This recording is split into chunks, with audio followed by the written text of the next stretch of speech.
inspiré par un conte arabe. Le génie cruel. Avant que le jour ne se lève, Dinarzade alla réveiller sa sœur, la sultane Scheherazade, et lui demanda en ces mots. « Ma chère sœur, si vous ne dormez pas, je vous prie de me raconter une de ces histoires dont vous avez le secret. » Scheherazade vérifia que son mari, le sultan, les écoutait, car s'il n'était pas captivé par ses contes matinaux, il la ferait tuer. Elle commença alors. Il était une fois un prince déchu, perdu dans un pays hostile, qui était obligé de se faire passer pour un humble bûcheron pour éviter d'être démasqué. C'était en effet bien dommage, car ce prince était un maître du verbe, de la poésie et de l'écriture. Mais il ne pouvait pas gagner sa vie avec ses talents sans être reconnu comme un homme de haut rang et être repéré par ses ennemis. Un jour qu'il ramassait du bois à brûler, il trouva sous les herbes et les branches mortes un anneau en argent accroché à une trappe en argent finement ornée. Curieux, il souleva la trappe et vit qu'en dessous il y avait un escalier qui s'enfonçait profondément sous terre. Pénétrant par ce passage, le prince se trouva dans un palais somptueux, digne d'un sultan. La seule chose qui rappelait que l'on se trouvait en sous-sol étaient les décors ensoleillés qui étaient seulement peints sur les fenêtres murées. Une noble dame arriva alors de la pièce voisine et se présenta. Heureuse d'avoir un visiteur à qui expliquer son malheur, elle raconta ceci. « Voici 25 ans que je vis sous terre et le ciel me manque tant. J'ai été enlevée par un mauvais génie qui était fasciné par ma beauté. Heureusement, il vient me voir seulement une fois tous les 10 jours pour éviter que sa femme ne se rende compte de mon existence. Oh, mais je me sens tellement seule. Je vous prie de me tenir compagnie jusqu'à la veille de la venue du génie dans 4 jours. » Se sentant désolé du sort de la malheureuse, le prince accepta. Il vécut ainsi quelques jours dans le palais, et ceux-ci suffirent pour qu'une affection certaine se développe entre les deux nobles. La veille de la venue du génie, le prince ne voulait pas déjà partir. Il avait vécu des journées mémorables dans ce palais souterrain accompagné de cette femme exceptionnelle. Le soir venu, ils avaient tous deux du mal à se séparer et buvaient ensemble de l'excellent vin venant de la réserve.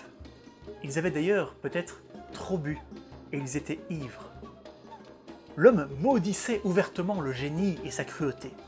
Il jura de le tuer d'une façon ou d'une autre avant de s'endormir.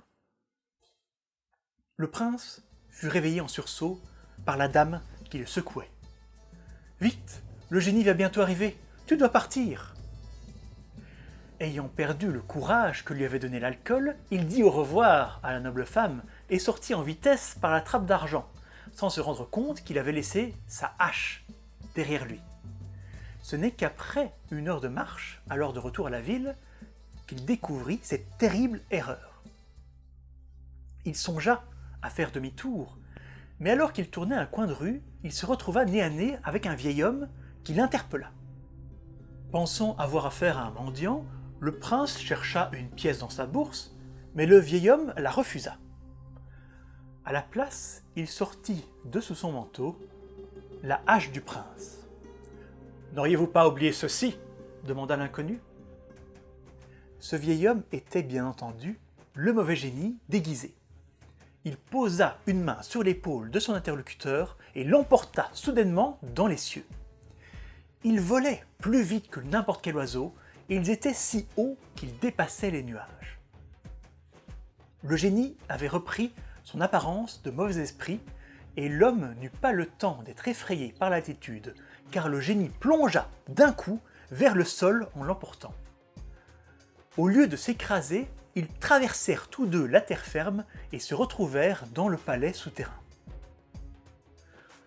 Le prince s'écroula alors sur le sol en tremblant. Quand il eut retrouvé la force de lever la tête, il vit la noble femme, victime du génie, battue à la limite de la mort. Le génie approcha la femme et lui dit « Est-ce là votre amant ?» Les yeux remplis de larmes, elle répondit « Je ne connais pas cet homme, et je n'ai aucune faute à me reprocher. »« Si vous ne le connaissez pas, prouvez-le-moi, » répondit l'être maléfique. « Prenez ce sabre et tranchez-lui la tête. »« Vous êtes fou. Pourquoi tuerais-je un inconnu, un innocent ?» Ne semblant pas comprendre cette logique, le génie se tourna vers le prince et lui dit « Est-ce là votre amante ?» Accordant son histoire sur celle de la femme, l'homme assura qu'il ne l'avait jamais rencontrée et se prépara à refuser à son tour de la tuer. Mais le génie avait une autre idée. « Si vous ne la connaissez pas, vous n'aurez aucune raison de m'empêcher de lui trancher la tête. » À ces mots, il s'avança vers la pauvre femme, le sabre à la main. Le prince sauta et s'interposa entre les deux au moment où le génie portait son coup. Hélas, l'arme magique connaissait sa cible. Elle traversa le corps de l'homme sans lui laisser la moindre trace, mais ne manqua pas le cou de sa victime dont la tête roula par terre. Avant que le prince n'eût le temps de verser une larme, le génie posa à nouveau sa main sur son épaule et s'envola à travers la terre et à travers les airs. Le mauvais esprit dit « J'ai d'autres plans pour toi. Tu mérites pire que la mort. Je vais te donner une apparence vile et te laisser regretter des années durant ta vie humaine. » Il lâcha alors le prince, qui tomba dans la mer, manquant de peu de se noyer. Heureusement, un bateau passait justement par là, mais quand le prince tendit le bras pour attraper un cordage qui pendait de l'embarcation, il vit que ce n'était pas une main d'homme, mais une main de singe qui se trouvait devant lui. Quand les matelots virent cet animal monter sur leur embarcation, la plupart prirent peur et craignirent un mauvais présage. Cependant, quand le chef des marchands à qui appartenait le bateau vit le singe se prosterner bien bas, comme un homme qui demande la clémence, il dit au marin « Que personne ne touche à cet animal. Tout m'indique qu'il est sans danger et très intelligent. Je compte bien le garder avec moi. » C'est ainsi que pendant 5 années, le prince vécut sous cette forme. Il était heureusement bien traité par le marchand, mais il pleurait malgré tout chaque jour sa vie d'autrefois. Un beau matin, le marchand apportait des biens exotiques au palais du sultan lui-même. En discutant avec le grand vizir de choses et d'autres, il apprit que le seigneur de ce lieu était à la recherche d'un nouveau scribe. Si lui ou l'un de ses hommes pouvait montrer qu'ils avaient une écriture exceptionnelle, il obtiendrait une place confortable à la cour. Tous s'y essayèrent, mais aucun n'avait les qualités nécessaires. C'est alors que le singe, à la surprise de tous, s'empara du pinceau et prit une pose experte devant la feuille de papier. Le vizir, pensant qu'il allait abîmer les instruments, s'apprêta à le punir, mais le marchand lui fit signe d'attendre, se portant garant de son animal. Le singe écrivit alors un poème arabe avec la plus belle écriture qu'il soit. Ce prodige fit le tour du palais en un rien de temps et le maître des lieux insista pour rencontrer ce singe savant. Le prince, transformé en animal, fut donc emmené devant le sultan, sa fille et le chef des eunuques, qui était leur garde du corps. Non seulement l'homme maudit leur montra son talent de scribe, mais il écrivit aussi toute son histoire devant l'assistance médusée. Le sultan prit à cœur d'aider ce malheureux victime d'un mauvais sort et se demanda ce qu'il pouvait faire pour lui. La fille du seigneur prit alors la parole. « Mon père, l'histoire de ce prince m'a ému aux larmes. Je pense maintenant à lui comme à un frère, et je pleure la pauvre femme qui a succombé sous les coups de ce cruel génie. Vous savez que j'ai été instruite dans les arts magiques et que je pourrais déplacer votre palais entier au milieu de l'océan si je le souhaitais. Ce pouvoir m'a été donné par Dieu pour une raison précise. Je vous prie de me laisser confronter seul ce mauvais esprit pour que ses victimes soient vengées une fois pour toutes. » Le cœur lourd, le sultan accepta la demande de sa fille, même s'il savait le danger auquel elle s'exposait. Dès le soir tombé, le sultan, sa fille, le vizir, le chef des eunuques et le singe se rendirent dans la cour du palais pour réaliser un rituel pour conjurer le génie. La magicienne décrivit un grand cercle dans le sable et traça par terre des caractères étranges en arabe ancien, ceux que l'on appelle les caractères de Cléopâtre. Elle se plaça ensuite au centre du cercle et appela le génie par son nom secret, que le prince avait appris des années plus tôt de la bouche de la femme qu'il aimait. Le ciel se couvrit alors de nuages noirs qui tournoyaient autour d'un point précis. Au centre du typhon se trouvait le cruel génie, enragé d'être ainsi dérangé. Tous étaient paralysés de peur, sauf la fille du sultan qui lança un regard de défi. Quand il eut posé le pied sur le sol, le génie prit l'apparence d'un lion et avança sans hésiter sur son ennemi. La magicienne fit un pas en arrière, s'arracha 2 cheveux et les transforma en glaive. Avant qu'il n'eût le temps de l'atteindre, elle trancha le lion en 3 morceaux. 2 de ces morceaux disparurent en fumée. Mais la tête du lion se transforma alors en scorpion géant.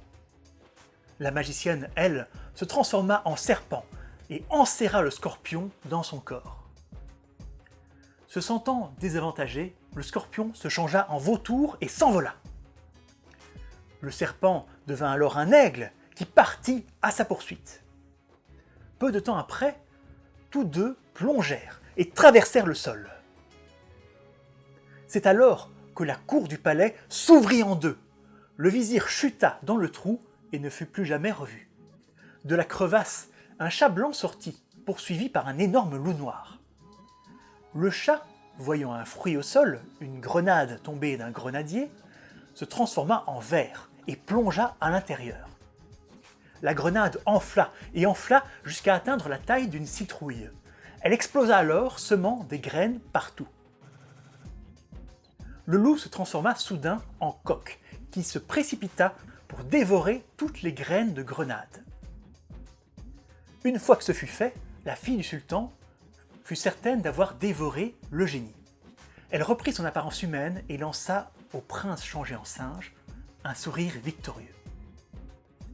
Hélas, elle avait manqué un grain de grenade qui avait roulé plus loin. Celui-ci se transforma en génie. Le mauvais esprit prit une grande inspiration et cracha un tourbillon de flammes en direction des spectateurs. Le chef des eunuques fut consumé sur place, mais avant que le feu n'atteigne le sultan et le singe, la magicienne apparut devant eux et cracha elle-même un feu bleu qui enveloppa les flammes du génie, puis le génie lui-même. Le mauvais esprit fut consumé sur place et périt ainsi. Visiblement ébranlée par ce combat, la fille du sultan demanda un verre d'eau. Elle psalmodia quelques mots magiques dans le récipient, puis jeta l'eau au visage du singe en disant « Si tu es singe par enchantement, change de figure et prends celle de l'homme que tu étais auparavant. » Le prince, dépassé par tous ces événements, retrouva alors son apparence. Fou de joie, il voulut remercier la magicienne, mais celle-ci était étendue dans les bras du sultan. Elle dit « Désolé, ô Seigneur mon père, je pensais avoir eu raison du génie en mangeant les graines de grenade, mais j'en ai manqué une. À cause de cette erreur, j'ai été obligé d'utiliser le feu magique auquel nul mortel ne peut survivre. Je suis heureuse d'avoir pu effacer un mal de ce monde, mais je dois maintenant vous dire adieu. » Sur ces mots, son corps se transforma en cendre. Le sultan et le prince pleurèrent celle qu'ils avaient sauvée. Le prince fut même tellement honteux d'avoir provoqué sa mort qu'il se rasa le crâne et les sourcils pour devenir Calender, un de ces derviches qui fait vœu de pauvreté. C'est sous cette apparence qu'il parcourut ensuite le pays pour se rendre jusqu'à Bagdad. C'est alors que Scheherazade vit que le soleil se levait et dit à sa sœur « Hélas, le jour est levé, et il ne m'est plus permis de continuer. Je vous raconterai la suite demain si Monseigneur le Sultan accepte de me laisser la vie un jour de plus.